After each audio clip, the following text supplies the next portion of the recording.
ਦੁਨੀਆ ਭਰ ਵਿੱਚ ਵਸਦੇ 25 ਕਰੋੜ ਤੋਂ ਵੱਧ ਪੰਜਾਬੀਆਂ ਦੇ ਦਿਲ ਦੀ ਧੜਕਣ ਭੁਲੇਖਾ ਟੀਵੀ।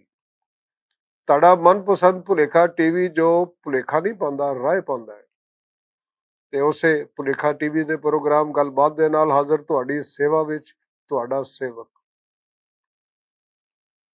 ਕੱਲ ਸ਼ਾਮ ਦੀ ਗੱਲ, ਡਾਊਨਟਾਊਨ ਦੇ ਜਿੰਨੇ ਪ੍ਰਿੰਸ ਸਨ ਸਾਰਿਆਂ ਦਾ ਇੱਕ ਖੁਫੀਆ ਇਜਲਾਸ ਪਾਵ ਮਨੇ ਦੀ ਰੇਹੜੀ ਦੇ ਕੋਲ ਹੋਇਆ।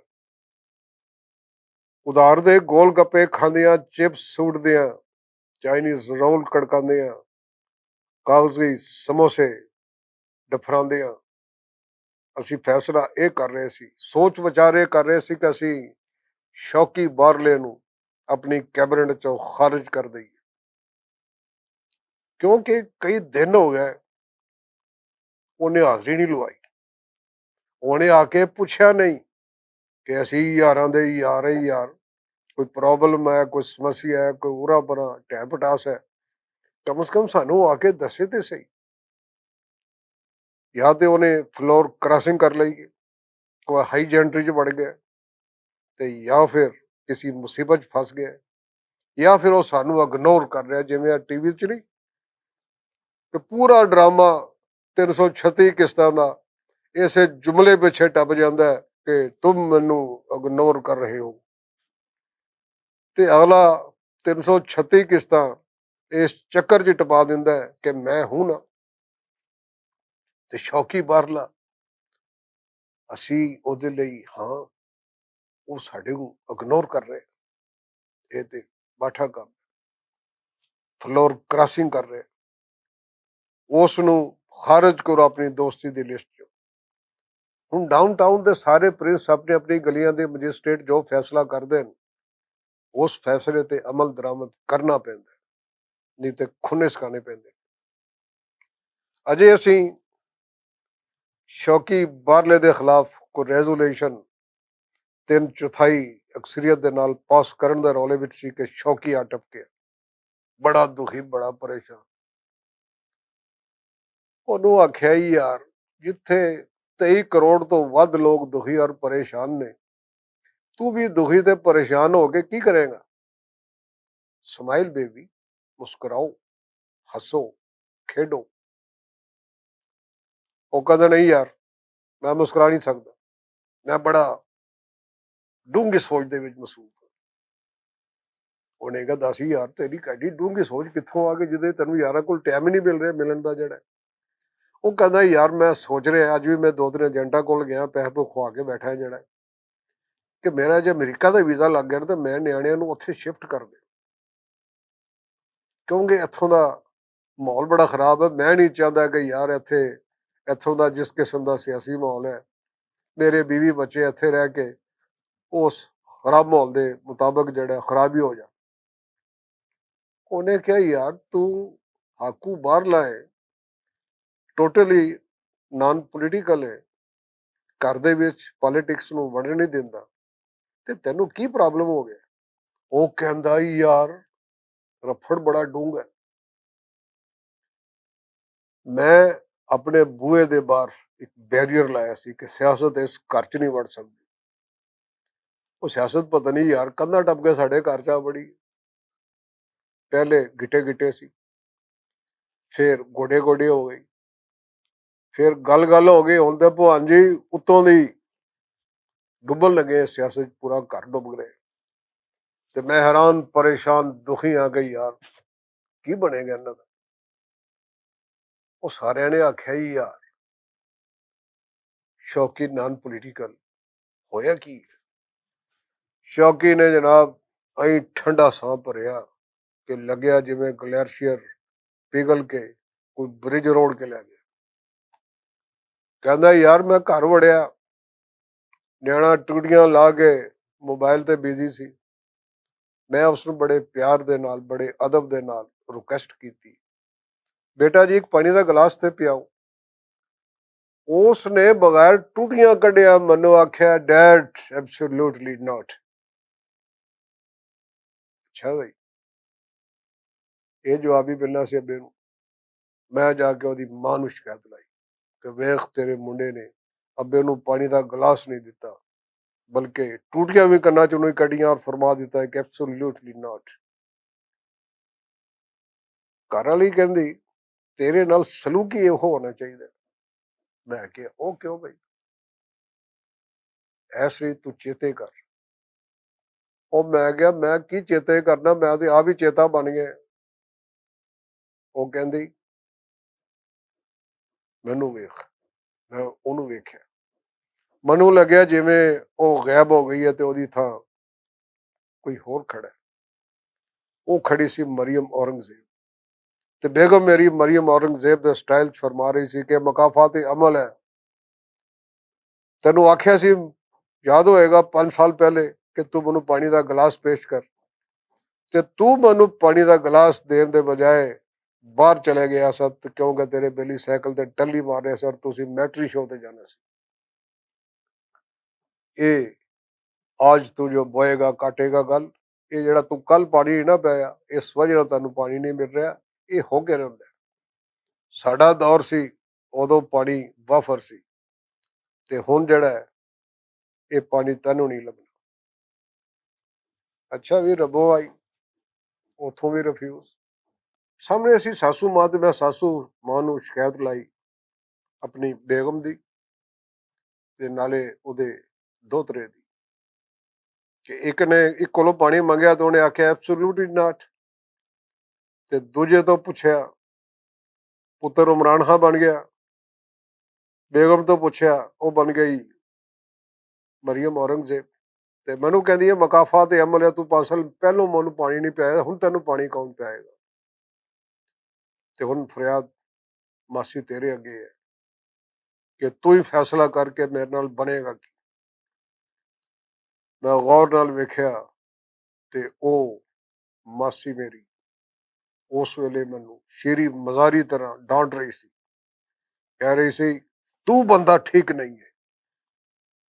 ਜੇ ਮੈਨੂੰ ਪਹਿਲੇ ਪਤਾ ਹੁੰਦਾ ਕਿ ਤੂੰ ਇਹੋ ਜਿਹਾ ਬੰਦਾ ਹੈਗਾ ਜਿਹੜਾ ਪਾਣੀ ਵੀ ਨਹੀਂ ਲੈ ਸਕਦਾ, ਤੇ ਮੈਂ ਕਦੇ ਵੀ ਤੈਨੂੰ ਆਪਣੇ ਘਰ ਵਿੱਚ ਨਾ ਸੇੜਦੀ। ਅੱਛਾ ਭਾਜੀ, ਸ਼ਾਬਾਸ਼। ਮੈਂ ਸਹੁਰਾ ਸਾਹਿਬ ਆ ਗਿਆ। ਮੈਂ ਕਿਹਾ ਚਾਚਾ ਜੀ ਮੇਰਾ ਵੇਖ ਲਓ ਕੀ ਹੋ ਰਿਹਾ ਸਲੂਕ, ਜਿਹੜਾ ਨਿਆਣਾ ਪਾਣੀ ਨਹੀਂ ਦੇ ਰਿਹਾ, ਬੇਗਮ ਪਾਣੀ ਨਹੀਂ ਦੇ ਰਿਹਾ, ਸੱਸ ਡਾਂਟ ਰਹੀ ਹੈ, ਹੁਣ ਤੁਸੀਂ ਆਪੇ ਫੈਸਲਾ ਕਰੋ ਮੈਂ ਕਿਹੜੇ ਪਾਸੇ ਜਾਵਾਂ। ਮੈਂ ਗੌਰ ਨਾਲ ਵੇਖਿਆ ਕਿ ਉਸ ਵੇਲੇ ਸਹੁਰਾ ਸਾਹਿਬ ਨਹੀਂ ਰਹਿ ਸਕਦੇ। ਉਸ ਵੇਲੇ ਸਹੁਰਾ ਸਾਹਿਬ ਦੀ ਜਗ੍ਹਾ ਰਾਣਾ ਸਨਾਉਲਾ ਸਾਹਿਬ ਖੜੇ ਸਨ।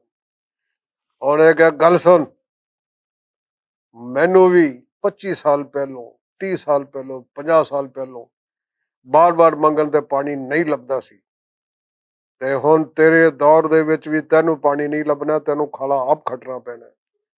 ਉਹ ਕਹਿੰਦੇ ਨੇ ਨਾ, ਅਸਰ ਕਰਨਾ ਫਜਰ ਕਰਨਾ, ਖਾਲਾ ਖੱਟਣਾ ਖੀਰ ਦਾ, ਲਿਹਾਜ਼ਾ ਮਜਬੂਰੀ ਹੈ। ਮੈਂ ਕਿਹਾ ਯਾਰ ਹਰ ਪਾਸੋਂ ਜਵਾਬ ਹੋ ਹੀ ਜਾ ਰਿਹਾ, ਪਾਣੀ ਦਾ ਇੱਕ ਗਲਾਸ ਹੈ, ਕੋਈ ਪਾਣੀ ਨਹੀਂ ਦੇ ਰਿਹਾ, ਸਾਰੇ ਸਿਆਸਤਦਾਨ ਬਣ ਗਏ। ਮੈਂ ਭੈਣ ਨੂੰ ਬੁਲਾਇਆ, ਮੈਂ ਕਿਹਾ ਮਰ ਜਾਣੀ ਹੈ ਵੀਰ, ਤੇਰਾ ਪਿਆਸਾ ਮਰ ਗਿਆ, ਕੋਈ ਪਾਣੀ ਨਹੀਂ ਦੇ ਰਿਹਾ, ਇੱਕ ਪਾਣੀ ਦਾ ਫੱਕਾ ਹੀ ਦੇ ਦੇ, ਪਿਆਸ ਬੜੀ ਲੱਗੀ ਹੈ। ਫੌਰਨ ਐਂ ਲੱਗਿਆ ਜਿਵੇਂ ਭੈਣ ਦੀ ਕਾਇਆ ਕਲਿਪ ਹੋ ਗਈ ਹੈ, ਤੇ ਉਹ ਬਣ ਗਈ ਹੈ ਮਰੀਮ ਨਵਾਜ਼। ਤੇ ਕੀ ਫਰਮਾ ਰਹੀ ਹੈ, ਤੈਨੂੰ ਪਾਣੀ ਨਹੀਂ ਲੱਭਣਾ, ਇਸ ਲਈ ਕਿ ਤੂੰ ਆਪਣੀ ਤੀਵੀਂ ਨੂੰ ਜਿਹੜੇ ਕੜੇ ਦਿੱਤੇ ਨੇ, ਭਾਵੇਂ ਤੋਸ਼ਾਖਾਨੇ ਚ ਲਿਆ ਕੇ ਦਿੱਤੇ ਨੇ, ਉਹ 24 ਕਰਾਤੇ ਨੇ, ਉਹ 26 ਕਰਾਤੇ ਨੇ, ਤੇ ਭੈਣ ਨੂੰ ਜਿਹੜੇ ਚੂੜੀਆਂ ਪਵਾਈਆਂ ਨੇ ਉਹ ਨੰਬਰ 2 ਨੇ, ਆਰਟੀਫਿਸ਼ਲ ਨੇ। ਤੈਨੂੰ ਤਾਰੀਖ ਦੇ ਇਸ ਐਹਤਸਾਬ ਚੋਂ ਗੁਜ਼ਰਨਾ ਪਏਗਾ ਕਿ ਤੂੰ ਮਾੜਿਆਂ ਲਈ ਤੇਰਾ ਹੋਰ ਕਾਨੂੰਨ ਹੈ, ਤੇ ਉੱਚਿਆਂ ਲਈ ਤੇਰਾ ਹੋਰ ਕਾਨੂੰਨ ਹੈ। ਕਿਸੇ ਕੋਲੋਂ ਪਾਣੀ ਮੰਗਣਾ, ਕਿਸੇ ਨੂੰ ਕਹਿਣਾ ਮੇਰੀ ਜੁੱਤੀਆਂ ਫੜਾ, ਇਹ ਤੇਰਾ ਕੀ ਸਲੂਕ ਹੈ? ਤੂੰ ਬੰਦਾ ਠੀਕ ਨਹੀਂ ਲੱਗਦਾ, ਭਾਵੇਂ ਮੇਰਾ ਭਾਈ ਹੈ। ਲਓ ਜੀ, ਭੈਣ ਵੱਲੋਂ ਵੀ ਪਾਣੀ ਤੋਂ ਜਵਾਬ। ਹੁਣ ਮੈਂ ਕਿਹਾ ਯਾਰ ਮੈਂ ਕਿਹਦੇ ਅੱਗੇ ਫਰਿਆਦ ਕਰਾਂ ਕਿ ਯਾਰ ਮੇਰੇ ਨਾਲ ਕਿੱਡੀ ਜ਼ੁਲਮ ਔਰ ਜ਼ਿਆਦਤੀ ਹੋ ਰਹੀ ਹੈ, ਮੇਰੇ ਇਨਸਾਨੀ ਹਕੂਕ ਮਜਰੂ ਹੋ ਰਹੇ ਨੇ, ਕਿ ਮੈਨੂੰ ਕੋਈ ਪਾਣੀ ਦੇਣ ਵਾਲਾ ਕੋਈ ਨਹੀਂ, ਸਿਰ ਦਾ ਰੌਲਾ ਪਾ ਰਿਹਾ, ਨਾ ਨਿਆਣਾ ਸੁਣਦਾ, ਨਾ ਬੁੱਢੀਆਂ ਸੁਣਦੀਆਂ ਘਰ ਦੀਆਂ, ਨਾ ਬੰਦੇ ਸੁਣਦੇ ਨੇ ਜਰਾ। ਮੈਂ ਕੀ ਕੀਤਾ, ਮੈਂ ਆਪਣੀ ਬੇਬੇ ਕੋਲ ਪੁੱਛਿਆ, ਮੈਂ ਕਿਹਾ ਬੇਬੇ ਇਹਦਾ ਕੋਈ ਹੱਲ ਹੈ? ਉਹ ਕਹਿੰਦੀ ਆਪਣੀ ਦਾਦੀ ਕੋਲ ਪੁੱਛ, ਉਹਨੇ ਅੱਗੇ ਮੇਰੀ ਜ਼ਿੰਦਗੀ ਬਰਬਾਦ ਕਰਤੀ, ਸੱਸ ਨੂੰ ਉਹਦੇ ਝਗੜਿਆਂ ਦੇ ਵਿੱਚ ਸਾਰੀ ਉਮਰ ਟਪਾਤੀ। ਮੈਂ ਦਾਦੀ ਕੋਲ ਗਿਆ, ਮੈਂ ਕਿਹਾ ਦਾਦੀ ਇਹ ਪ੍ਰੋਬਲਮ ਹੈ। ਦਾਦੀ ਨਹੀਂ ਲੱਗਿਆ ਜਿਵੇਂ ਫੌਰਨ ਯਾਸਮੀਨ ਰਾਸ਼ਦ ਬਣ ਗਈ। ਮੈਨੂੰ ਕਹਿੰਦੇ ਆ ਜਿਹੜੀਆਂ ਸਹੂਲਤਾਂ ਮੈਂ ਆਪਣੇ ਦੌਰ 'ਚ ਦਿੱਤੀਆਂ ਸਨ, ਆਪਣੀ ਹਕੂਮਤ ਦੇ ਦੌਰਾਨ ਦਿੱਤੀਆਂ ਸਨ, ਉਹ ਸਾਰੀਆਂ ਸਹੂਲਤਾਂ ਮੇਰੀ ਇਸ ਨੌ ਦੇ ਜ਼ਮਾਨੇ ਦੇ ਵਿੱਚ ਆ ਕੇ ਖੋਈਆਂ ਗਈਆਂ। ਅਗਲੀ ਵਾਰੀ ਫੁੱਲ ਮੈਜੋਰਟੀ ਦੇ ਨਾਲ ਵਾਪਸ ਆਈ ਤੇ ਮੈਂ ਤੈਨੂੰ ਪਾਣੀ ਦਾ ਗਲਾਸ ਛੱਡ, ਮੈਂ ਤੈਨੂੰ ਪਾਣੀ ਦਾ ਕੜਾ ਦੇ ਦਿਆਂ। ਤੂੰ ਇੰਝ ਨਾ ਕਰ, ਕਿਉਂ ਪਾਣੀ ਮੰਗ ਕੇ ਆਪਣੇ ਆਪ ਨੂੰ ਜ਼ਾਇਆ ਕਰਨਾ। ਇੱਕੋ ਹੀ ਤੇ ਤੂੰ ਮੇਰਾ ਪੱਕਾ ਵੋਟਰ ਹੈ, ਜਿਹੜੀਆਂ ਆਪਣੇ ਦਾਦੇ ਦੇ ਖਿਲਾਫ ਮੇਰੀਆਂ ਗੁਜ਼ਾਰਿਸ਼ਾਂ ਸੁਣਦਾ ਰਹਿੰਦਾ। ਇਹ ਮੈਂ ਗਈ ਆ, ਇਹ ਹੁਣ ਕੀ ਬਣੇਗਾ ਜਿਹੜਾ। ਮੈਂ ਦੁਬਾਰਾ ਰਜੂ ਕੀਤਾ ਆਪਣੇ ਸਹੁਰੇ ਦੇ ਨਾਲ। ਮੈਂ ਕਿਹਾ ਵੇਖੋ ਜੀ ਬਸ ਹੁਣ ਫਟਾਫਟਾ ਪੈ ਜਾਣਾ, ਪਾਣੀ ਦੇ ਨਹੀਂ ਰਿਹਾ ਤੇ ਯਾਰ ਹੋਰੀ ਗਏ ਜਾਣੇ ਦੇਸ, ਘਰ ਛੱਡ ਕੇ ਚਲੇ ਜਾਣਾ। ਮੈਂ ਵੇਖਿਆ ਤੇ ਉਹ ਅੱਗੋਂ ਉਹਦੀ ਥਾਂ ਮੀਆਂ ਸ਼ਬਾਜ਼ ਸ਼ਰੀਫ ਸਾਹਿਬ, ਉਸ ਲਹਿਜੇ ਵਿੱਚ ਉਹ ਬੋਲ ਰਹੇ ਸੀ, ਜਿਹੜਾ ਕਹਿੰਦਾ ਮੇਰੇ ਅਜ਼ੀਜ਼ ਬੜੀਆਂ ਪਰੇਸ਼ਾਨੀਆਂ ਨੇ, ਸਾਨੂੰ ਬੜੇ ਮੁਸ਼ਕਿਲ ਫੈਸਲੇ ਕਰਨੇ ਪੈਣੇ ਨੇ ਕਿ ਤੈਨੂੰ ਪਾਣੀ ਦਾ ਗਲਾਸ ਦਈਏ ਜਾਂ ਅਸੀਂ ਕੋਈ ਖੂਹ ਖੱਟੀਏ ਜਾਂ ਤੈਨੂੰ ਇਸ ਕੰਮ ਤੇ ਲਾਈਏ ਕਿ ਤੂੰ ਫਰਾਤ ਤਰ੍ਹਾਂ ਦੁੱਧ ਦੀ ਨਹਿਰ ਦੀ ਥਾਂ ਉਹ ਪਾਣੀ ਦਾ ਖਾਲਾ ਖੱਟ, ਤਾਂ ਕਿ ਸਾਰੇ ਘਰ ਵਾਲਿਆਂ ਨੂੰ ਪਾਣੀ ਲੱਭ ਸਕੇ। ਹਾਲਾਤ ਤਾਰੀਖ ਦੇ ਬੜੇ ਨਾਜ਼ੁਕ ਮੋੜ ਤੇ ਨੇ ਔਰ ਸਾਨੂੰ ਬੜੇ ਅਹਿਮ और बड़े मुश्किल फैसले करने पैने कि पानी पिए या ना पिए या प्यासे मर जाइए। लो जी अबूआ भी बंद। फिर मैं गई यार, ਹੁਣ ਘਰ 'ਚ ਇੱਕੋ ਹੀ ਬੰਦਾ ਰਹਿ ਗਿਆ ਜਿਹੜਾ ਗੈਰ ਸਿਆਸੀ ਹੋ ਸਕਦਾ ਹੈ, ਉਹ ਹੈ ਦਾਦਾ ਜੀ। ਜਿਵੇਂ ਦਾਦਾ ਜੀ ਖੰਘਦੇ ਖੰਘਾਉਂਦੇ ਤਸਬੀਹ ਲਾਉਂਦੇ ਮਸੀਤੋਂ ਆਏ, ਮੈਂ ਰਾਹ 'ਚ ਰੋਕ ਲਿਆ, ਮੈਂ ਬਾਬਾ ਜੀ ਇੱਥੇ ਰੋਕ ਕੇ। ਦਾਦਾ ਜੀ ਨੇ ਵੇਖਿਆ, ਉਹਨੇ ਕਿਹਾ ਯਾਰ ਤੈਨੂੰ ਹੋਇਆ ਕੀ ਹੈ? ਉਹ ਮੈਂ ਕਿਹਾ ਮੈਂ ਪਿਆਸਾ ਮਰ ਰਿਹਾ, ਮੈਨੂੰ ਲੱਗਦਾ ਮੈਂ ਘਰ 'ਚ ਨਹੀਂ ਆਇਆ, ਮੈਂ ਕਿਤੇ ਹੋਰ ਹੀ ਜਾ ਵੜੇ, ਮੈਦਾਨੇ ਫਰਾਜ ਪਹੁੰਚ ਗਿਆ ਜਿੱਥੇ ਕੋਈ ਪਾਣੀ ਦੇਣ ਵਾਲਾ ਕੋਈ ਨਹੀਂ ਮੈਨੂੰ। ਦਾਦੇ ਨੇ ਆਈ ਖੁੱਡਾ ਪੁੰਜੇ ਮਾਰਿਆ 2-3 ਵਾਰੀ। ਮੈਨੂੰ ਲੱਗਿਆ ਹੁਣੇ ਕੋਈ ਭੂਚਾਲ ਆ ਜਾਣਾ, ਜ਼ਲਜ਼ਲਾ ਆ ਜਾਣਾ ਤੇ ਖੁੰਡੇ ਨੇ ਜ਼ਮੀਨ ਉਡਾ ਦੇਣਾ। ਮੈਨੂੰ ਕਹਿੰਦਾ ਗੱਲ ਸੁਣ ਤੇ ਗੌਰ ਨਾਲ ਸੁਣ। ਮੈਂ ਗੌਰ ਨਾਲ ਸੁਣ ਲੱਗੇ, ਜਦੋਂ ਦਾਦਾ ਜੀ ਨੂੰ ਗੌਰ ਨਾਲ ਵੇਖਿਆ ਤੇ ਮੈਨੂੰ ਲੱਗਿਆ ਪਤਾ ਕੌਣ ਸਾਹਮਣੇ ਖੜਾ। ਸਾਹਮਣੇ ਚੌਧਰੀ ਸ਼ੁਜਾਤ ਸਾਹਿਬ ਮੌਜੂਦ ਸਨ। ਚੌਧਰੀ ਸ਼ੁਜਾਤ ਹੁਸੈਨ ਬਣ ਕੇ ਦਾਦਾ ਜੀ ਕਹਿ ਰਹੇ ਸਨ, ਗੱਲ ਸੁਣ ਇਹ ਤੁਸੀਂ ਤਮਾਸ਼ਾ ਕੀ ਬਣਾਇਆ? ਇਹ ਘਰ ਹੈ ਜਾਂ ਕੋਈ ਸਿਆਸੀ ਪਾਰਟੀ ਹੈ? ਹੈ ਉਹ ਸਵੇਰੇ ਲੰਚ ਵੇਲੇ ਕੁਛ ਹੋਰ ਹੁੰਦੇ ਆ, ਤੁਸੀਂ ਨਾਸ਼ਤੇ ਵੇਲੇ ਕੁਛ ਹੋਰ ਹੁੰਦੇ, ਸ਼ਾਮੀ ਕੁਛ ਹੋਰ ਹੁੰਦੇ। ਘਰ ਨੂੰ ਘਰ ਬਣਾਓ, ਸਿਆਸੀ ਪਾਰਟੀ ਨਾ ਬਣਾਓ, ਸਿਆਸਤ ਨਾ ਬਣਾਓ ਕਿ ਸਵੇਰੇ ਕੁਝ ਦੁਪਹਿਰੇ ਕੁਝ ਸ਼ਾਮੀ ਕੁਝ। ਤੈਨੂੰ ਪਾਣੀ ਚਾਹੀਦਾ? ਮੈਂ ਕਿਹਾ ਆਹੋ ਦਾਦਾ ਜੀ। ਉਹ ਕਹਿੰਦਾ ਗੱਲ ਸੁਣ ਮਿੱਟੀ ਪਾ ਇਸ ਤੇ, ਕੋਈ ਟੈਨਸ਼ਨ ਨਾ ਲੈ ਕਿ ਕੋਈ ਤੈਨੂੰ ਪਾਣੀ ਨਹੀਂ ਦੇ ਰਿਹਾ, ਤੂੰ ਐਂ ਕਰ। ਉਹ ਸਾਹਮਣੇ ਘੜੌਂਜੀ ਵੇਖੀ ਹੈ, ਉਹ ਮੈਂ ਕਿਹਾ ਜੀ ਬਗੈਰ ਐਨਕ ਤੋਂ ਨਜ਼ਰ ਆ ਰਹੀ ਹੈ। ਕਹਿੰਦਾ ਉੱਠ ਤੇ ਜਾ ਕੇ ਕੜਵੰਜੀ ਤੇ ਪਿਆ ਕੜਾ ਚੁੱਕ ਕੇ ਲਿਆ, ਆਪ ਵੀ ਰੱਜ ਕੇ ਪੀ, ਮੈਨੂੰ ਵੀ ਪਿਆ ਤੇ ਬਾਕੀ ਘੜਾ ਭਾਵੇਂ ਤੋੜ ਕੇ ਗਲ 'ਚ ਪਾ ਲਏ ਤੇ ਭਾਵੇਂ ਕੜਾ ਵਜਾ ਕੇ ਕੋਈ ਗੀਤ ਗਾ। ਮਿੱਟੀ ਪਾਓ, ਗੱਲ ਨੂੰ ਵਧਣ ਤੋਂ ਮੁਕਾਓ, ਅੱਗੇ ਵਧੋ। ਮੈਂ ਯਾਰ ਫਿਰ ਅੱਗੇ ਵਧਿਆ ਤੇ ਅੱਗੇ ਤੇ ਫਿਰ ਘਰ ਦਾ ਬੂਹਾ ਹੀ ਸੀ। ਮੈਂ ਬੂਹਾ ਟੱਪਿਆ, ਗਲੀ 'ਚ ਪਹੁੰਚਿਆ ਤੇ ਤੁਹਾਡੇ ਕੋਲ ਪਹੁੰਚ ਗਿਆ। ਤੁਸੀਂ ਆਪੇ ਦੱਸੋ ਹੀ ਯਾਰ, ਇਹ ਤੁਹਾਡਾ ਬੇਲੀ ਸ਼ੌਕੀ ਨਾਨ ਪੋਲੀਟੀਕਲ, ਸ਼ੌਕੀ ਬਾਹਰਲਾ, ਇਹ ਹੁਣ ਘਰ ਵਿੱਚ ਸਿਆਸਤ ਨਹੀਂ ਵੜਨ ਦੇ ਰਹੇ ਤੇ ਸਿਆਸਤ ਪਤਾ ਨਹੀਂ ਕਦੀ ਖੁੱਡਾ ਚੋਂ ਨਿਕਲ ਕੇ ਸਾਡੇ ਘਰ ਆ ਵੜੀ, ਪਤਾ ਨਹੀਂ ਕੰਧਾਂ ਟੱਪ ਕੇ ਆ ਵੜੀ, ਆਲੇ ਚੋਂ ਆ ਗਈ ਹੈ, ਰੋਸ਼ਨਦਾਨ ਚੋਂ ਆ ਗਈ। ਸਮਝ ਨਹੀਂ ਆ ਰਹੀ ਕਿ ਇਸ ਤੋਂ ਮੈਂ ਕਿਵੇਂ ਪਿੱਛਾ ਛੁਡਾਂ। ਮੰਨਾ ਹੱਸਿਆ, ਉਹ ਕਹਿੰਦਾ ਸ਼ੌਕੀਆ ਇਹ ਕਹਾਣੀ ਕਰ ਕਰਦੀ, ਸਾਰੇ ਸਿਆਸੀ ਲੀਡਰਾਂ ਦੇ ਮਜ਼ਾਜ ਸਾਡੇ ਘਰ ਵਿੱਚ ਆ ਗਏ। ਮੈਂ ਤੇ ਡਰਦਾ ਮਾਰਾ ਪਰਸੋਂ ਦਾ ਘਰ ਨਹੀਂ ਗਿਆ ਯਾਰ, ਤੇਰਾ ਭਤਰੀਆ ਨਹੀਂ। ਮੈਂ ਕਿਹਾ ਯਾਰ ਇਹ ਬੰਦਾ ਬੜਾ ਅਗਰੈਸਿਵ ਜਿਹਾ ਲੱਗਦਾ ਹੈ। ਇਹ ਨਾ ਹੋਵੇਗਾ ਕਿਸੇ ਨੂੰ ਮੈਂ ਜਾ ਕੇ ਉਹਦੇ ਕੋਲ ਰੋਟੀ ਵਾਲਾ ਛਾਬਾ ਮੰਗਾ ਤੇ ਉਹ ਛਾਬਾ ਉਲਟਾ ਕੇ ਆਖੇ ਕਿ ਆਣ ਦਿਓ ਮੇਰਾ ਵੇਲਾ, ਮੈਂ ਦੇਖ ਲਾਂਗਾ। ਸਾਰੇ ਮੇਰੇ ਫਾਲੋਅਰਸ ਪਹੁੰਚੋ ਚੌਕ ਦੇ ਵਿੱਚ ਕਿ ਇਹ 'ਚ ਮੈਂ ਦੱਸਾਂ ਉਹਨਾਂ ਨੂੰ ਕਿ ਅੱਬਾ ਮੇਰਾ ਮੇਰੇ ਤੋਂ ਛਾਬਾ ਮੰਗਵਾ ਰਿਹਾ। ਇਹ ਛਾਬਾ ਸਾਜ਼ਿਸ਼ ਹੈ, ਬਚੋ ਇਸ ਤੱਬੇ ਤੋਂ, ਇਸ ਛਾਬੇ ਤੋਂ, ਇਸ ਸਾਜ਼ਿਸ਼ ਤੋਂ। ਮੈਂ ਕਿਹਾ ਯਾਰ ਇਹ ਤਾਂ ਮੁਸ਼ਕਲ ਬਣੀ, ਹੁਣ ਹੋਏਗਾ ਕੀ? ਤੇ ਸਾਡੇ ਕੋਲ ਭਲਵਾਨ ਜੀ ਕਿਸੇ ਕੋਲੋਂ ਵੀ ਹੱਲ ਕੋਈ ਨਹੀਂ ਸੀ ਕਿ ਅਸੀਂ ਇਸ ਵਗਦੇ ਹੋਏ ਹੜ੍ਹ ਨੂੰ ਕਿਵੇਂ ਰੋਕੀਏ। ਜਿਹੜੀ ਜ਼ੁਬਾਨ ਵਿੱਚ ਉਤਲੇ ਗੱਲਾਂ ਕਰਦੇ ਨੇ, ਅਸੀਂ ਆਪਣਿਆਂ ਨੂੰ ਨਾ ਉਸ ਜ਼ੁਬਾਨ ਵਿੱਚ ਗੱਲਾਂ ਕਰਨ ਤੋਂ ਕਿਵੇਂ ਰੋਕੀਏ? ਤੁਸੀਂ ਰੋਕ ਸਕਦੇ ਹੋ? ਗੱਲ ਨਿੱਕੀ ਜਿਹੀ। ਯਾਰ ਫਰੂਕਾ ਕੀ ਬਣੇਗਾ ਇਸ ਦੁਨੀਆ ਦਾ? ਮੈਨੂੰ ਤੇ ਕੋਈ ਸਮਝ ਨਹੀਂ, ਤੁਹਾਨੂੰ ਹੈ, ਜੇ ਸਮਝੋ ਤੇ ਸਮਝਾਓ, ਕਹਾਣੀ ਬੰਨੇ ਲਾਓ। ਗੱਲ ਨਿੱਕੀ ਜਿਹੀ। ਯਾਰ ਫਰੂਕਾ ਕੀ ਬਣੇਗਾ ਇਸ ਦੁਨੀਆ ਦਾ? ਗੱਲ ਨਿੱਕੀ ਜਿਹੀ।